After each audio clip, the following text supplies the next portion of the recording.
So glad to see everyone. I'm only slightly jealous that Mr. Mentz gets a bigger crowd than I do in quarterly meetings. But this is going to be a great session. I'm so glad so many people showed up to hear this. So we are very pleased to have Roger Mentz present to us today on the 2025 Tax Mayhem. Mr. Mentz served as Assistant Secretary of the Treasury for Tax Policy from December 1985 through July 1987. He was appointed by President Reagan and served under Treasury Secretary James Baker. In his role, he was the principal spokesman for the second Reagan administration on all tax policy matters. Mr. Mentz played a key role in the enactment of the Tax Reform Act of 1986, which was generally regarded as substantially improving the U.S. Internal Revenue Code. Prior to joining the Treasury Department, Mr. Mentz was the head of the tax department of the Wall Street law firm of Mudge, Rose, Guthrie, and Alexander. And after serving in government, he practiced law with the firm of White and Case in D.C. He's the author of Tales of Tax Reform, a copy of which can be found in our library in the Vickers Landing Authors section. And we are very proud to have him as a resident in the Lancaster building on the Oak Ridge campus, and very happy to have him present to us today. Mr. Mentz.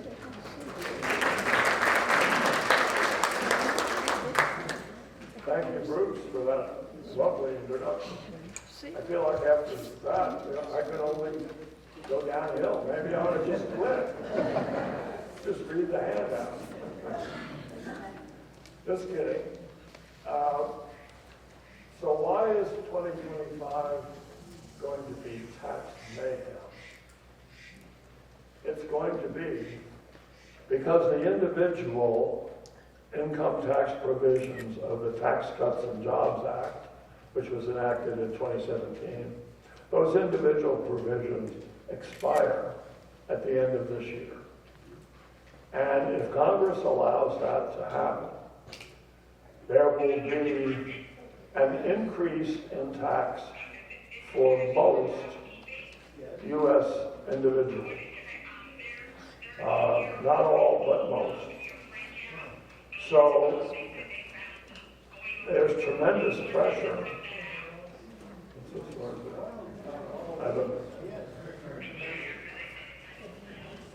Well, anyway, I'm just going to keep going.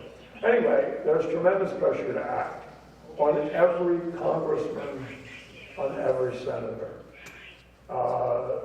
It's not just the tax writing committees, it's everybody.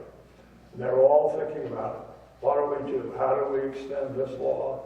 And the question in a big tax bill is always the same. Where's the revenue? It's great to cut taxes or to enact something that you think is going to help the economy, but how are you going to pay for it? Where is it coming? Well, we'll talk about that. But right now, corporate America is very much focused on this tax mayhem situation. And so are universities, tax-exempt organizations, almost any group that you can think of has a potential stake in 2025 tax. In fact, there's a cute quotation I heard recently from a lobbyist. He says, talking to other lobbyists, if you're not at the table, you're on the menu. If you're not at the table, you're on the menu. Well, all right, let's set the table. First of all, deficits. In the last 5 years, the total deficit is $10.75 trillion. Almost unfathomable number, but nevertheless, there it is. U.S. public debt is approximately $36 trillion. It's over 36. And the debt-GDP ratio is higher than it's ever been. So we're in a world of hurt financially, And at one point, there used to be saying, well, debt and deficits don't really matter. Yes, they do matter, because interest on the public debt comes right out of Uncle Sam before anything else gets made, including Social Security, Medicare, etc. So that's enough of the financial side. Tax policy. There are lots of books written about tax policy, and there's a great deal of knowledge that you need to be active in the area. But a simpler rule is the best tax policy is one where the income is broadly defined. The exemptions and credits and special rules are not, preferably, they're not in the law at all, and the top rate is as low as possible. The idea is if you have that situation, then taxes will not affect the economy as much as if the tax rate is really high. So that's pretty much the goal, and a good example of it is the Tax Reform Act of 1986. Back then, the top rate was 50%, and that law brought it down to 28%. Amazing reduction, and it was revenue neutral. In other words, no deficit. And President Reagan, in an Oval Office meeting, made the declaration, if it loses revenue, I'm not signing it. And by golly, we made damn sure it didn't. So anyway, that bill passed the Senate Finance Committee 20-0. It passed the Senate 97-3. Imagine that. At a time, of course, in those days, members of Congress got along a little better with each other. But just the same, 97-3 for a very complex, big, far-reaching statute. So anyway, here we are. We're not going to get a 97-3 vote in the Senate this year. In fact, the plan is, to the extent there is a plan, to try to go for what's called budget reconciliation. Budget reconciliation means that in the Senate, it's possible to get by with just 50 votes. Well, how does budget reconciliation work? First of all, it requires a number.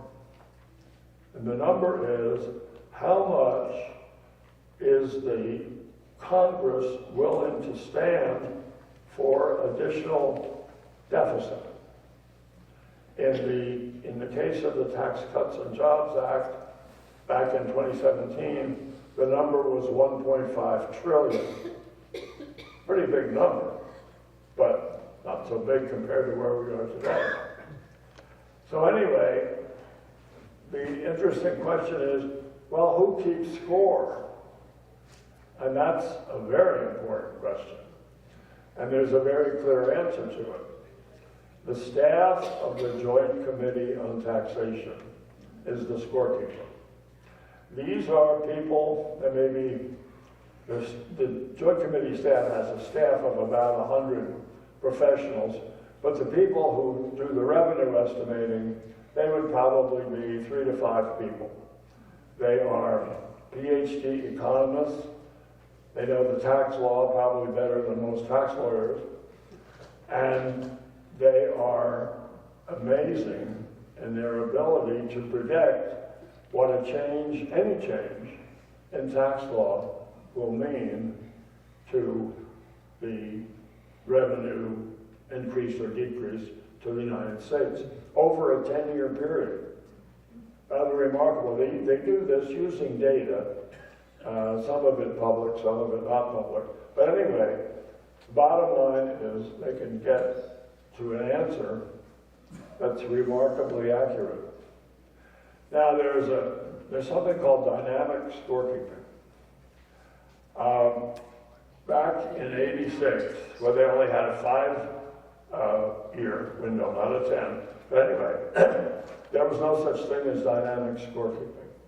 You take your proposed change, let's say it's a reduction in the capital gains rate, and you figure out how people will react to that, whether they will sell some of their assets or maybe won't sell. And for a period that goes out even beyond the 5 years, they can estimate quite accurately what people will do.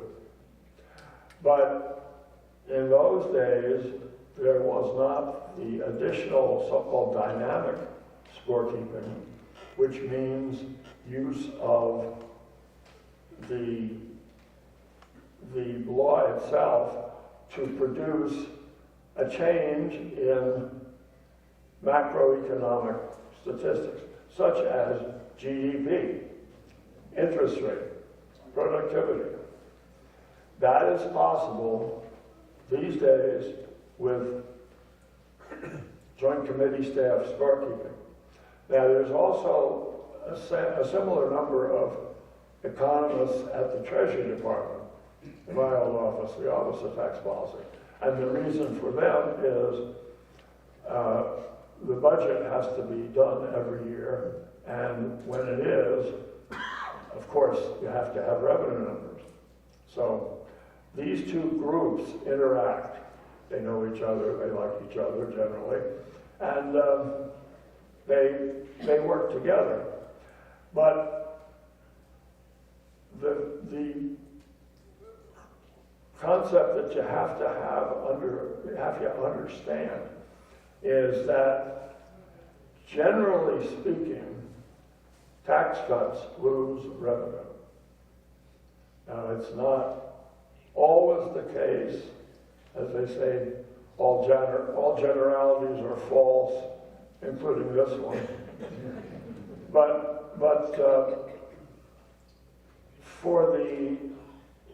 for where we are with the tax rates, highest federal rate being 39.6, or we haven't been above 50 in a long time. In those ranges, you reduce the tax rate, you're going to lose revenue.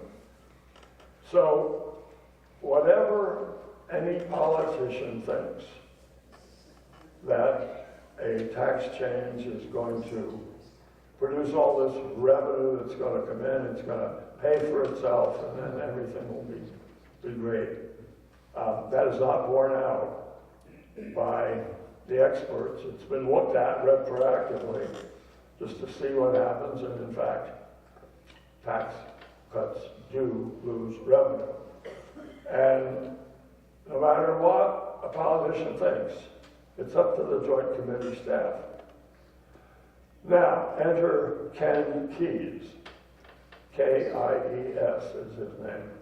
And he is the nominee to be Assistant Secretary for Tax Policy, my old job. Ken has been around Washington for about 45 years. He's a very bright guy, he's a very strong guy. And he was Chief of Staff of the Joint Committee. So Ken knows inside and out how the Joint Committee works, and he's, of course, pretty familiar with Treasury, too. So I would say Ken Keyes probably is as well suited as anyone could be to try to deal with these issues.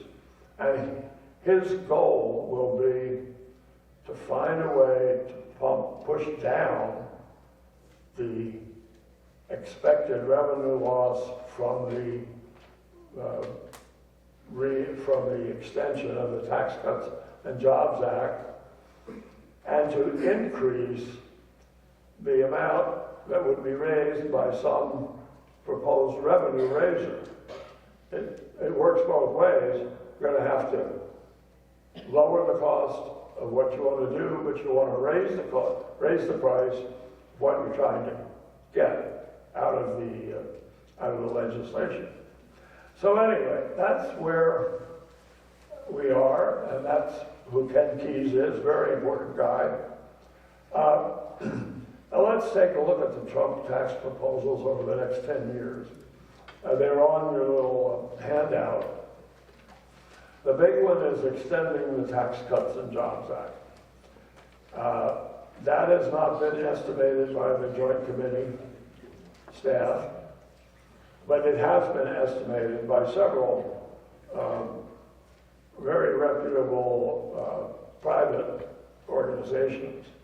And the way it works is that these people who are doing the estimating typically are former employees of the Joint Committee staff, Congressional Budget Office, Office of Tax Policy, and the Treasury. And they come up with these numbers. First of all, targeted jobs, Tax Cuts and Jobs Act, $5 trillion. That's the price of extending that exact same law for 10 years. $5 trillion. No tax on overtime, $2 trillion. No tax on Social Security, $1.3 trillion.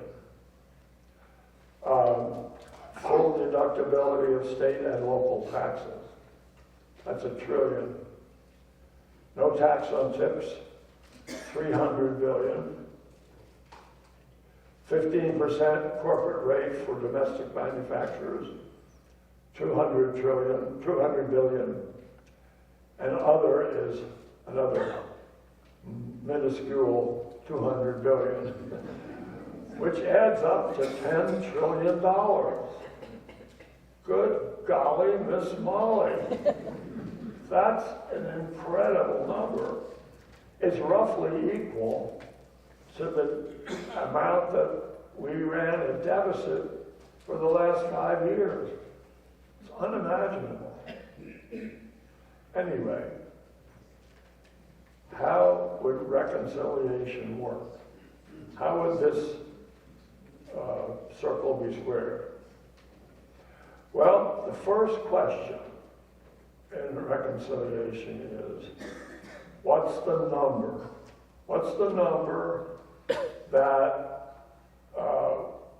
the Congress will vote for and will stand for a loss, a deficit? Is it 10 trillion? I doubt it. I don't think they'd get votes for 10 trillion. That's really be asking a lot. But is it less? Is it, let's say, 3 trillion? Still a lot of money. It's twice the 1.5 trillion that they estimated it back in 2017. But let's say it's 3 trillion. Well, how do you get from 10 to 3? 10 being the estimated price for these amendments, and 3 being what Congress will allow. Well, it's a question of where is the revenue coming from? Always the same question in a major tax bill. Anybody can cut the rate from 50% to 28%. The question is, how do you make it revenue neutral? Where do you find the revenue? And in 1986, we found the revenue by cracking down very harshly on tax shelters. The concept was everybody was doing tax shelters late 70s, early 80s, and a lot of people, very high income, let's say $1 million actor, maybe paying no tax if he's sheltered, or maybe paying 50% if he's not. Well, the new approach is we're cutting the rate all the way down to 28%. It's a rather dramatic difference, but you're going to pay it. And no financial transaction is going to exempt you from 28% tax. Now, if you have shelters and eventually sell them, and there's a loss on the sale, that's available. You can take that. You just can't take the deduction against current earned income while the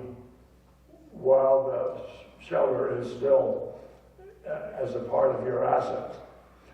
And that was a pretty successful, I would say very successful revenue source. But that's gone now. There's no more shelter money to be found. So what about tariffs? You hear a lot about tariffs. President Trump seems to think that tariffs are the answer to a lot of problems. Well, whether tariffs are a good idea or a bad idea, economically, is not something that I have any special insight on. It's certainly debatable. Former Senator Phil Gramm wrote an op-ed piece in the Wall Street Journal not too long ago, urging President Trump to abandon the idea of these huge tariffs because it's going to mess up the U.S. economy. At least that is his view. Anyway, I have more specific problems with tariffs. First of all, a tariff really isn't a reliable source of income because you can slap a tariff on country X and it looks like it's going to be 20% on all that we import.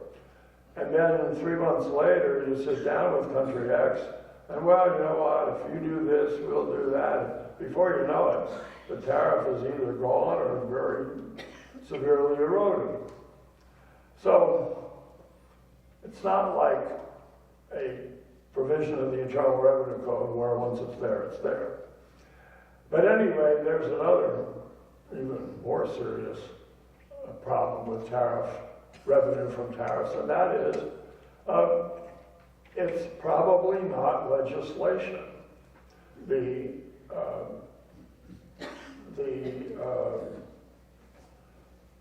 A president apparently, what I read, has the authority to impose tariffs without Congress's okay. If the president imposes tariffs by himself, by itself, that won't help in reconciliation. In reconciliation, it has to be part of the statute. So if the Tax Cuts and Jobs Act extension is part of the statute, in order to count, the tariff would have to be legislative as well. Okay, so maybe some opportunity with tariffs, maybe not.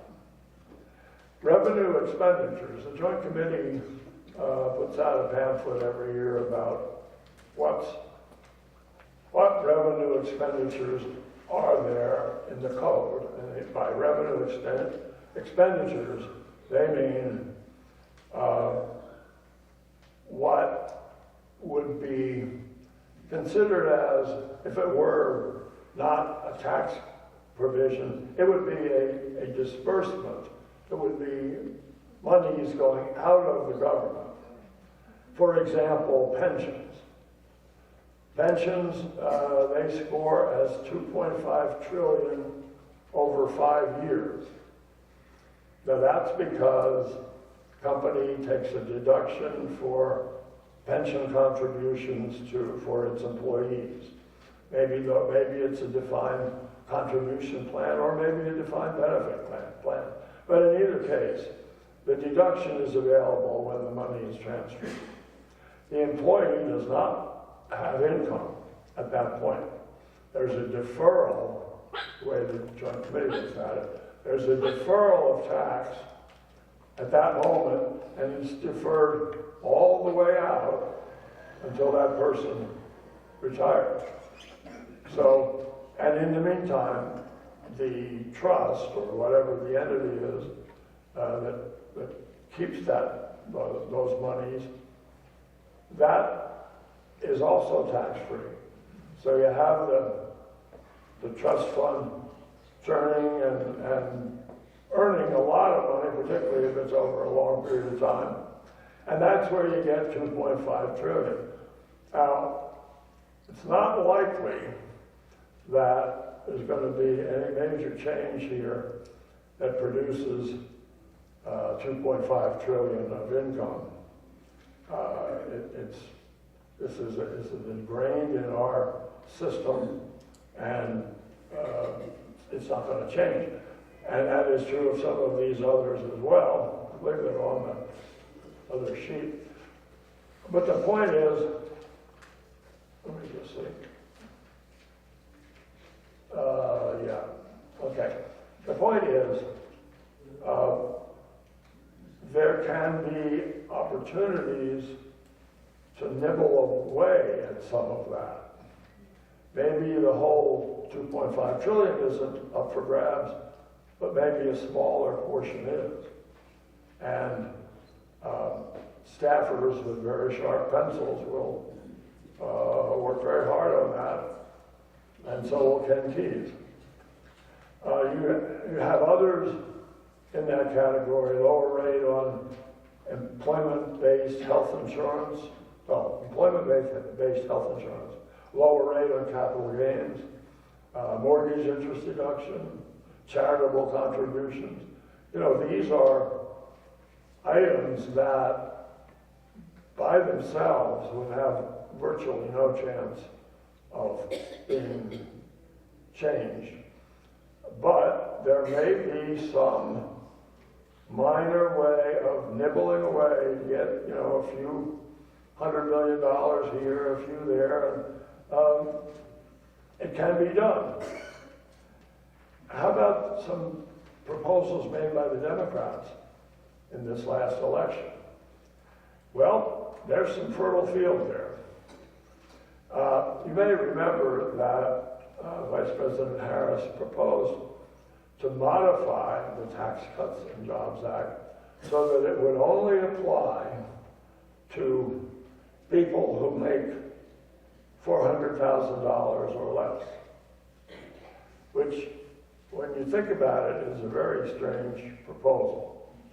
It means that here you are over here, maybe $50,000 of income, and you would get the benefit of the Tax Cuts and Jobs Act, on and on and on. And it goes up until right here, you're at $399, and you're fat and happy. And then you get a $10 check for a dividend, and wham! You fall all the way off the cliff. It's known as a cliff in tax parlance. Where one more dollar of income can really change the world. And in this case, it's really dramatic, because once you're in that second stage, this one down here, not only the rates are different, the standard deduction is different, the medical expenses are different, everything's different. So I raise this not because I think that's a good idea, but, which I don't, but it points the way to an area that I think has to be considered, and that is higher rates, higher taxes on higher income individuals. That's probably that would be anathema to President Trump if you asked him just flat out, what do you think about this? But if you get into a legislative situation where you've got to find revenue, in my opinion, that's a source.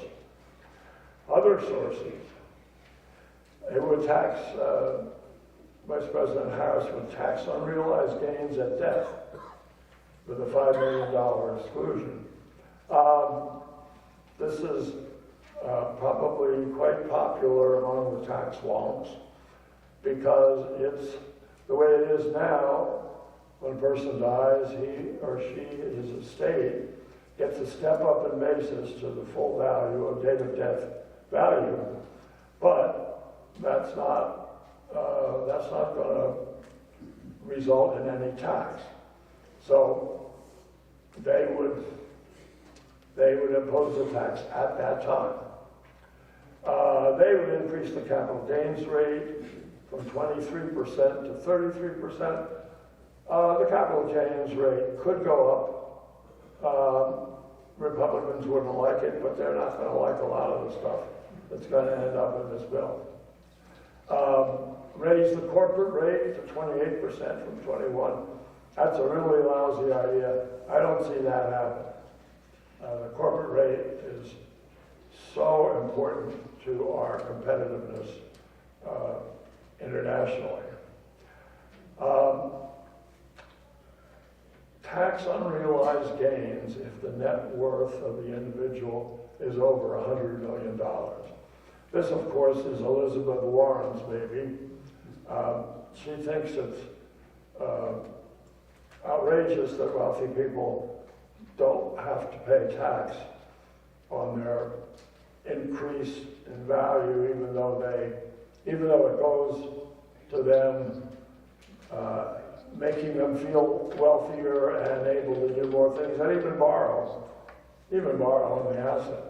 So anyway, this is not going to happen. It is, I think, unconstitutional, 16th Amendment. But in addition, Elon Musk is the poster boy for this. He has got so much appreciation in the stock of Tesla and SpaceX and some of those others he's got. So he would pay several $billion in tax even though he doesn't sell a share of stock. So that's, as I say, that's one that I think you can pretty much forget about. Eliminate all tax advantages of fossil fuels. They're pretty much gone already for the majors. The possibility there's some revenue there. Reduce the estate tax exemption. Right now it's $13.6 million per individual. The Republicans always say, oh, we got to do away with the death tax. They love to say that, and they get a lot of applause, and they probably get contributions, but if anything happens here at all, that number will probably go down. So if you're worried about this, better die before the change in law.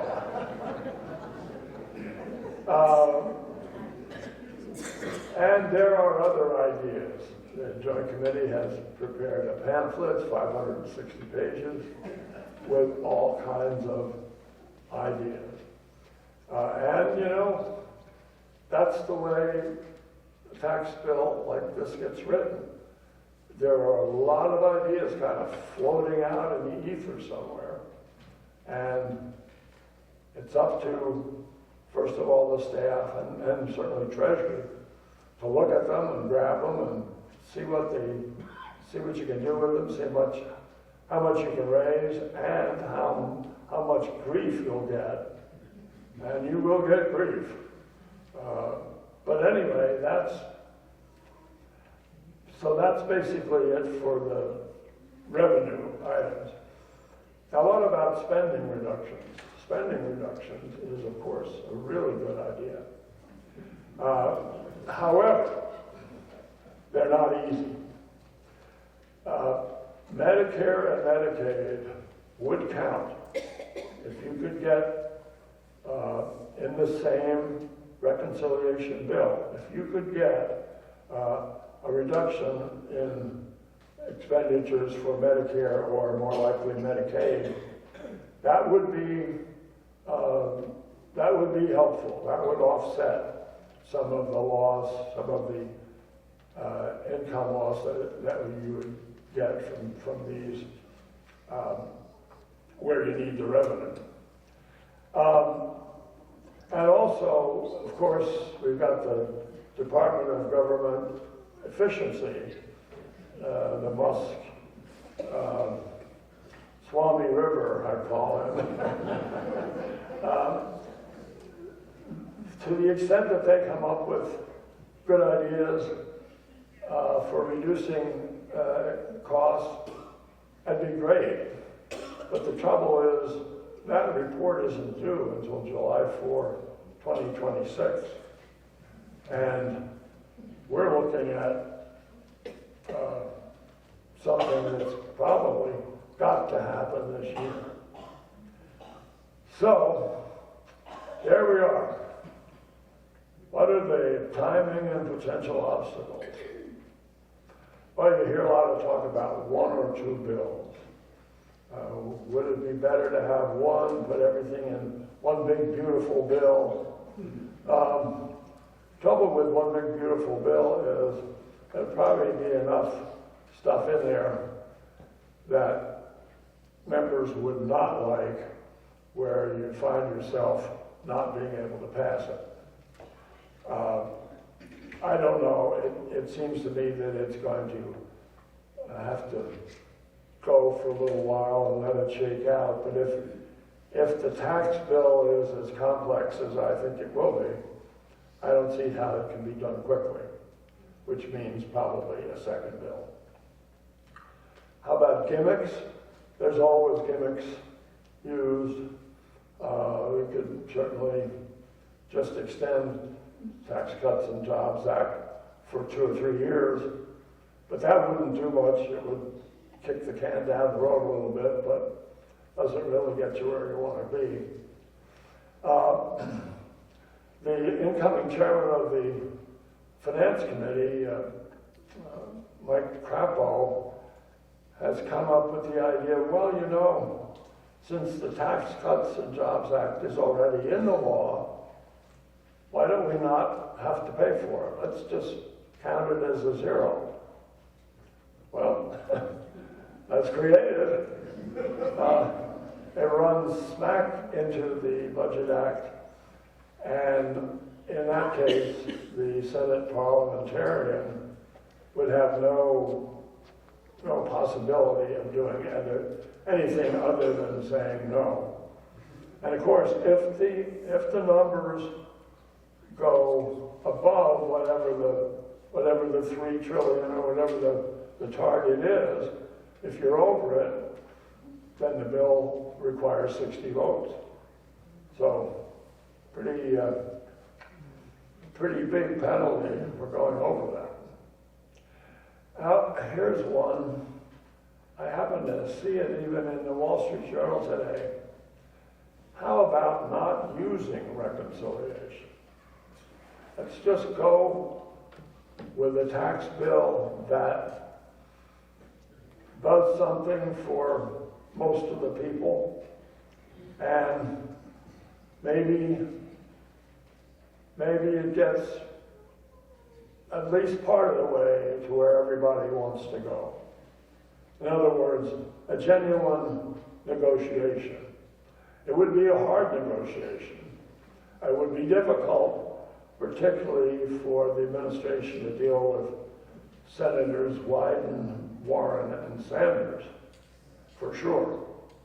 But remember, there's pressure on everybody. There's pressure on every member of Congress to try to get something done here. And I think that pressure could be sufficient to make them come up with something. It would have to get 60 votes. That's the price you pay for going off of reconciliation. But there it is. So it seems to me that now or in the future, we're going to need another source of revenue. There's just no way around it. And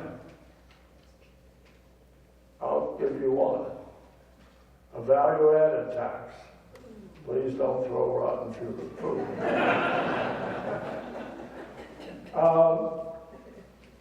A value-added tax has some wonderful attributes. rebated on exports, so it favors exports. It is like a sales tax, but it goes on every stage. Manufacture a widget, the widget goes into a car, it's a tax on that sale, the car goes to the distributor, tax there. It keeps going on and on with the credit for the earlier taxes. So it's a form of taxation that's very well established.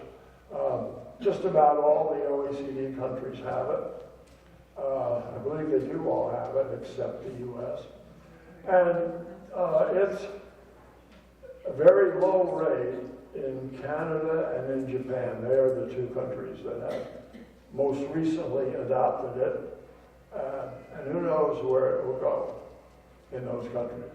It's high in Europe. It's like 20%, separately, country by country.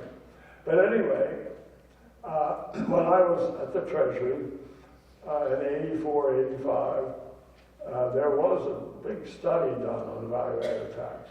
And a whole separate part of what became known as Treasury 1 was devoted to value-added tax. And it got quite a bit of discussion in 85, but basically it was abandoned when the tax reform really got rolling. But I made a prediction back then, and I'm here to make the same prediction today. I can tell you just exactly when the value-added tax is going to be enacted. But you see, right now, when it was proposed in 1985, the Democrats hated it. They just hated it because they saw it as so regressive. The little guy comes in and buys his cigarettes and his beer and maybe a couple grocery items, and he's stuck with the sales tax. Oh, just awful. And the Republicans hated it. They hated it because they saw it as being a money machine. You just start with a small, low rate, and then you just turn up the rate a little bit, and the money just gushes in, and the Democrats can spend it however they wish. So, the Republicans hated it too. I'm predicting that we will have a value-added tax once the Democrats realize that it's a money machine, and the Republicans realize it's regressive as hell. Okay, I'm prepared to take your questions. Please don't throw up there. Yes, sir. Is the value-added tax constitutional? Okay. All right. Is the value-added tax constitutional? I've not heard that question raised. I would have thought that would have come up when the Treasury did their study in 1984. It's not an income tax, obviously, so the 16th Amendment has nothing to do with it. My guess is it probably is constitutional. Yes, sir. More clarification, extending the PCJA 5 trillion. That's not really, that's saying if we kept the tax rates as they are, we would not gain 5 trillion. But if we did away with that law, the tax rates would go back to what they were before 2017, and it would raise 5 trillion. Well, the way the revenue is scored, tax provisions are estimated based on just what's in the statute. So right now, the basic level of tax revenue is assumed to increase after 2025 if nothing is done, because the law expires. So there will be an increase in revenue. So in order to bring it down so that there's no delta, that's considered to be a decrease. Now, you're onto a very interesting point. The guy in the street says, well, what have you done for me? And the senator says, well, we spent $5 trillion to fix it so that the Tax Cuts and Jobs Act is extended. Well, he says, well, that doesn't do much for me. It's the same as how it was last year. But what are you doing for me lately? So that's what it's about. Just another minor point of clarification. Can I assume everything on here is annualized except for that under revenue expenditures, which says it's a 5-year estimate? So are those numbers 5 years worth, or are they just an estimate based on 5 years? Those numbers are 5 years worth. Okay, so I can't compare the $2.5 trillion with the annual deficit. No, the $2.5 trillion. If you were trying to extend it for 10 years, it probably wouldn't be $5 trillion. It's probably not linear, but anyway, it's a pretty good idea of the ballpark that you'd be in. Divided by 5, right? Yeah, per year, that's right. Kind of the same question, the Trump tax proposals, is that based on a 5-year or a 10-year? The Trump tax proposals are 10 years. So in fact, the result is only half the deficit that we've seen in the last 5 years. Not sure if I understand the question. Well, you're showing Where are you? 10 trillion in deficits, so that's over 10 years. Oh, okay. Yeah, that's over 10 years. Whereas if you're comparing that with the last 5 years of 10 million, so really it's half of the deficit that Well, we've experienced in the last 5 years. I was comparing it to the only numbers that are available for the revenue expenditures are the 5-year numbers. So that is apples and oranges, you're right.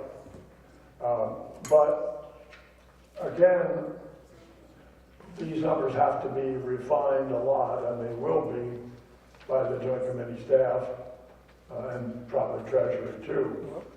But these are sufficient to give you a ballpark of where we are and where we might be. Yes? Why don't they make it harder for able-bodied people to get welfare? Well, that's the question is, why not have a rule that for welfare, if you're able-bodied, you have to work? And the answer is that is a proposed amendment to the Medicare, Medicaid, particularly Medicaid, I guess. And sure, if that were to be introduced, that would help. That would be revenue that would count, as long as it's in the statute. Harry. Roger, I know very little about economics, but you indicated, and I thought I heard you say, that the calculations that are made are based on a static model. However, you did economic model, but you did mention dynamic models. What is used? And two, if you look at the dynamic situations, it's my understanding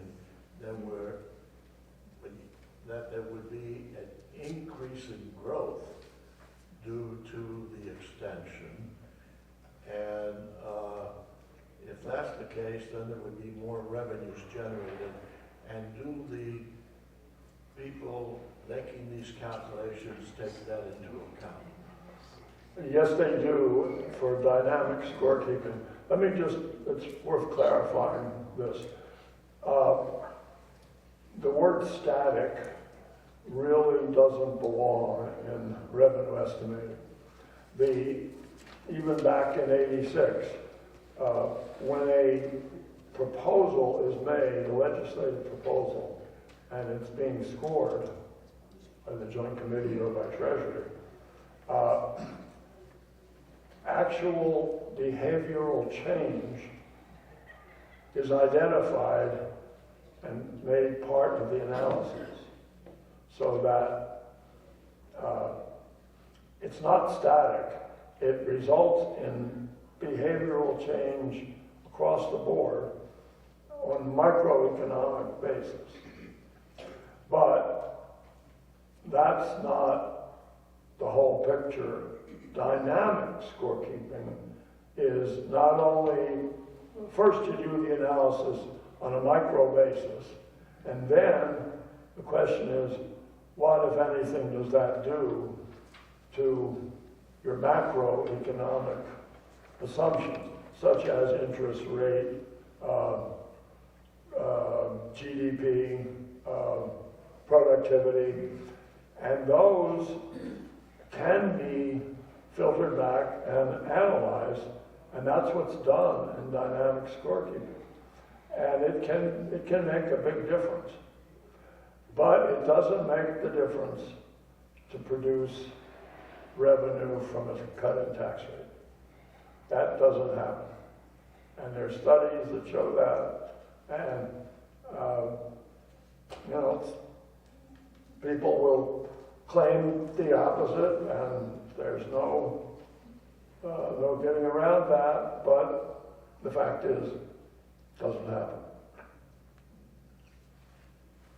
Yes, sir.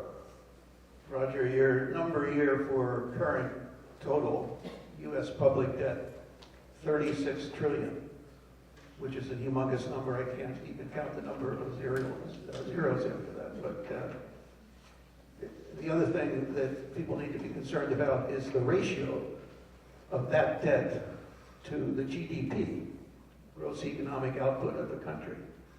And that is now 1.2. You could just search on government debt to GDP, all the scores for the countries. It is way out of line with almost every other major economy around the Western world. And I'm kind of amazed that there's not more panic about this issue. I'm kind of amazed that our debt is still rated AAA, but it's a very dangerous territory that I think we're in, and I don't see anybody really taking it that seriously, if you will. So just your thoughts on that situation, if you will. Well, I agree with you that it's way too high. And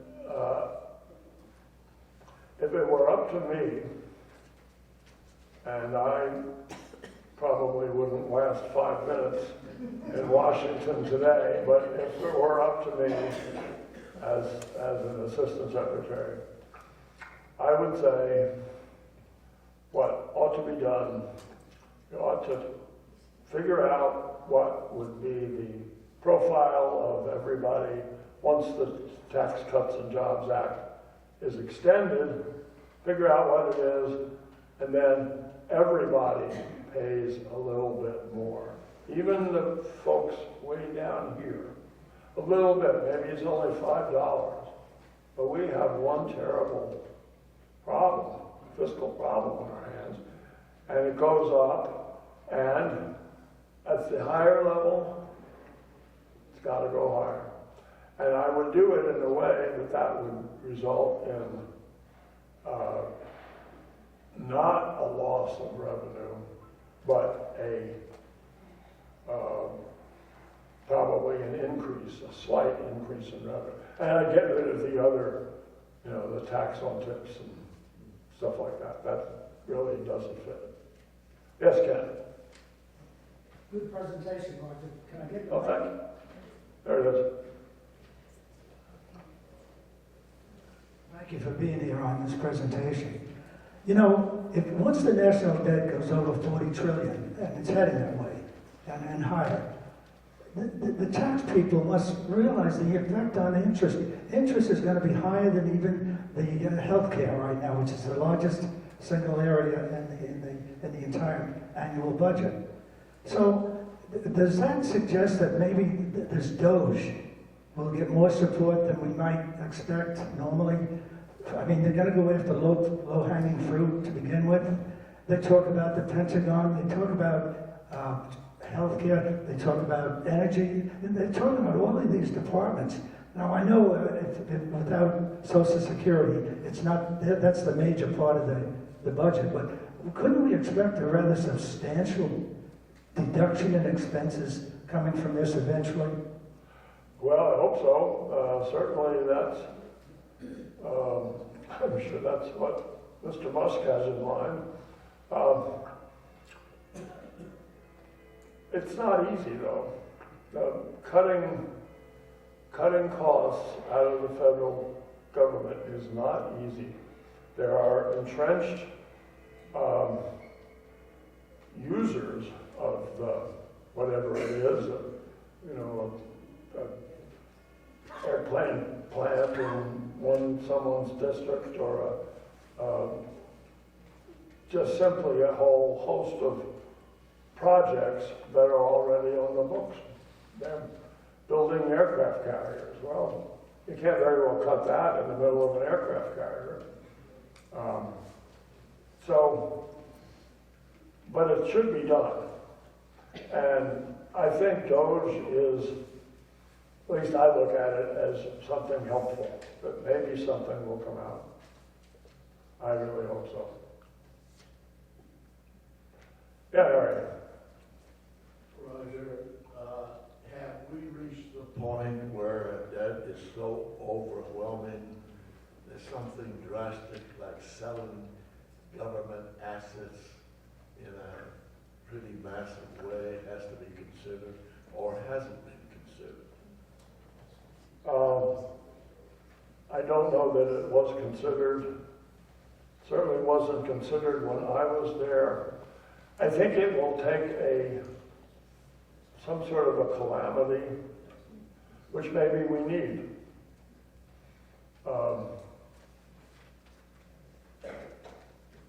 Anyway. Anybody else? Here's your chance. It would be very interesting to know if we'd save any money if we could eliminate some of the government jobs.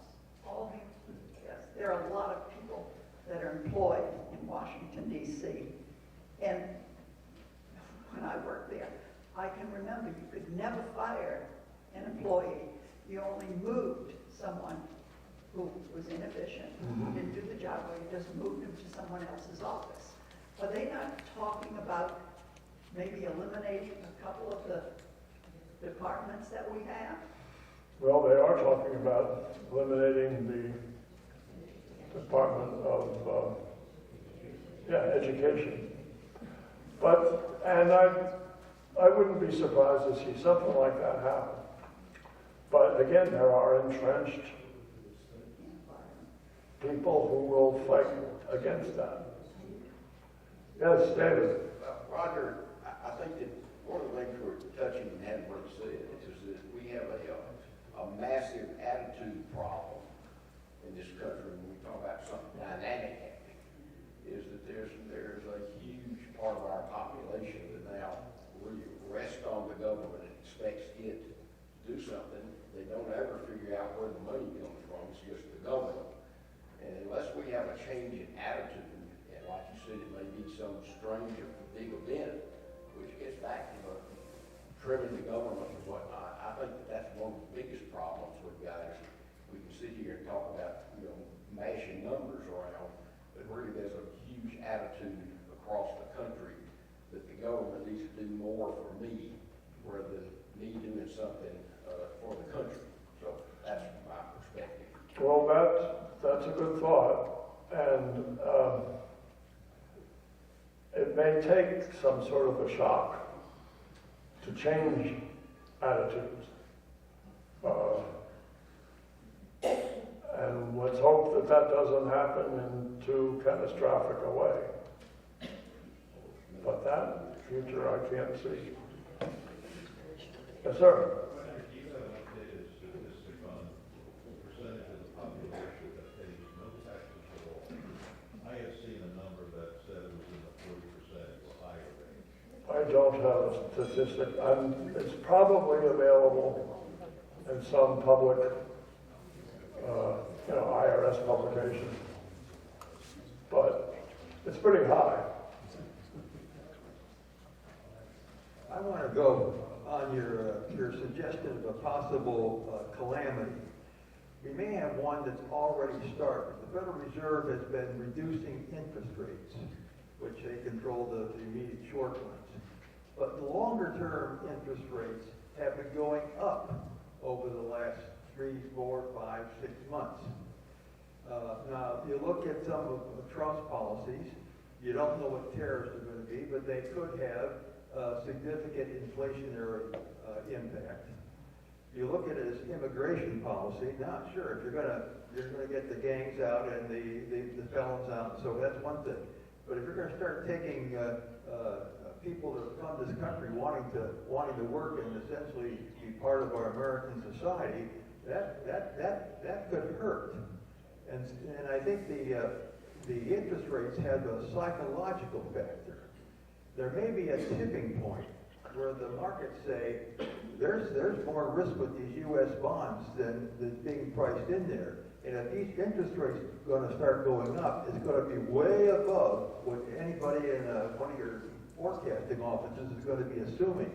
And it's going to be essentially forced action because of a calamity. That's right. It could lead to a calamity. It's heading that way, certainly. The 10-year bond going, the return is going up. Stay tuned.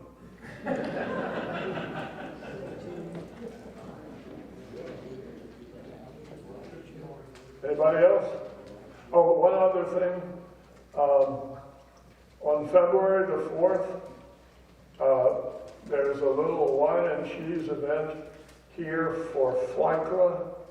FLICRA is basically the Association of Residents of CCRCs. And it's a good opportunity. He's going to be here. His name is Bennett Napier. And he'll give a little talk and then he'll answer questions and we can tell him what you think maybe should happen or what could happen in Tallahassee. And he's a very able guy, very affable guy. I think you'll like him. And in any case, it'll be wine and cheese, so not so bad. Okay, that's it. Thank you.